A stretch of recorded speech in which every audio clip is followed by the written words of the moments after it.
In September 2021, the super indie era of NXT that we all loved for the better part of 7 years came to an end. No matter how great NXT was, the constant downside to the brand was the way talents were called up to the main roster and used afterwards. But most talent sank outside the black and gold brand. But I'd like to take a look back at the man I think had the greatest NXT call up, Kevin Owens.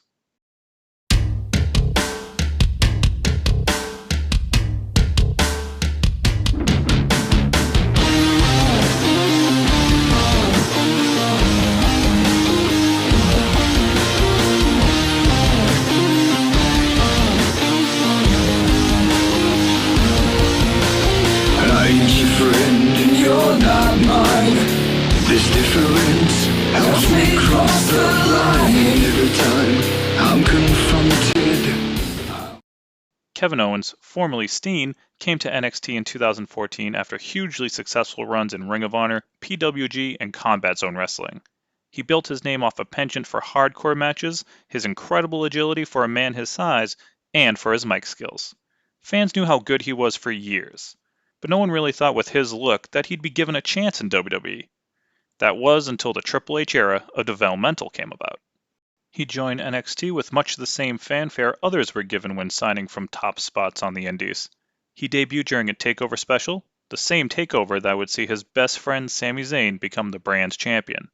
And of course, in typical Kevin Steen fashion, he turned on him right away. Congratulate Sami Zayn and his best friend Kevin Owens. What a night for these two friends. This has got to be surreal for those two guys.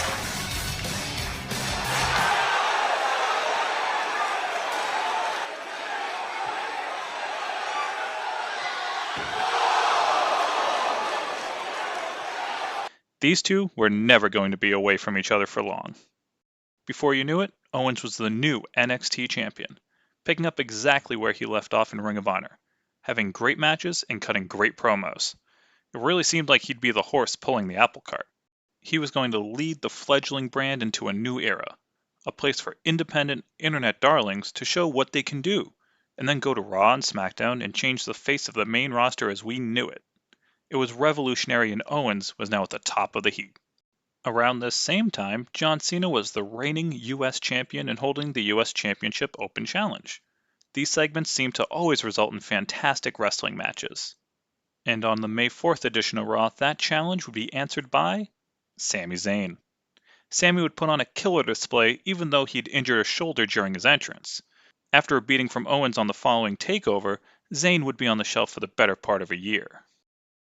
2 weeks later, with his main rival discarded, Owens would answer Cena's challenge and show up on Monday Night Raw, NXT Championship in hand. We're not familiar with NXT on the WWE Network. That man, Kevin Owens, is as cold and calculated as they come. But Owens wasn't there to try to take the US title from Big Match John. No, he was there to impose his will. He beat Cena down, stomped on the US title, and stood proudly as NXT champion. And that's why, in my opinion anyway, Kevin Owens had the best call-up. He didn't just debut as a draft pick or in a cluster with 3 or 4 other people. He came right for the top guy right out of the gate. He walked up to the biggest star in the business and beat him down. I can't think of a better way to debut. It gave Owens immediate credibility with the audience. Cena and Owens would feud throughout the summer, having some great matches. Owens would get some wins, but of course Cena would come out on top ultimately. But the matches were so good that Owens wasn't hurt too much in defeat.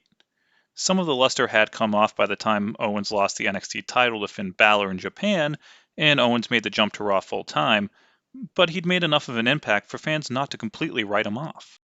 Owens would continue to make an impact on the main roster. He even won the WWE Universal Championship with the help of Triple H, which, like it or not, in the eyes of WWE, is a major stamp of approval. This made Owens an immediate player. And then Goldberg happened. Even after this momentum killer, Owens has still been heavily featured with great feuds against Chris Jericho and Roman Reigns, and has found himself delivering some extremely memorable moments over the years. The Kevin Owens call-up was the first one of its kind. Owens was brought up as a big deal. Not just as some new wrestler, his history and status in NXT was used to present him as a star right away. WWE would follow this same idea with future call-ups. although they didn't seem to have the same impact or staying power as Owens. Finn Balor was drafted to Raw and treated as a big deal, but got hurt in his first big match. Charlotte, Becky, and Sasha were all called up together, and it took some time to get their footing on the main roster. Kevin Owens debuted as a star and didn't really fall too far from that spot.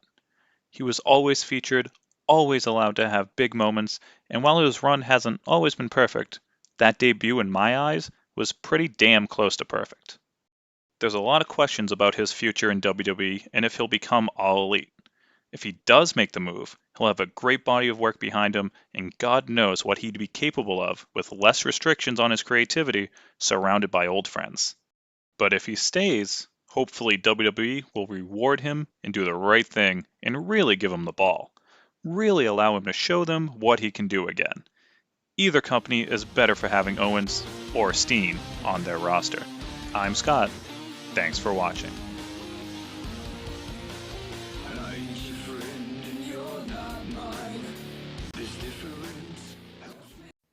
If you've made it this far into the video, thank you. And if you've been subscribed to my channel, thank you very much. But I think it's time for a change. So, starting with my next video retrospective, a new logo, and a new name, WrestleSpective. I really think that the new temporary logo and this new name will really make the channel more appealing to folks that may want to subscribe, so that will hopefully allow the channel to grow. So if you haven't already, subscribe to the channel, and I'll be sure to have some pretty cool things coming your way. Thanks.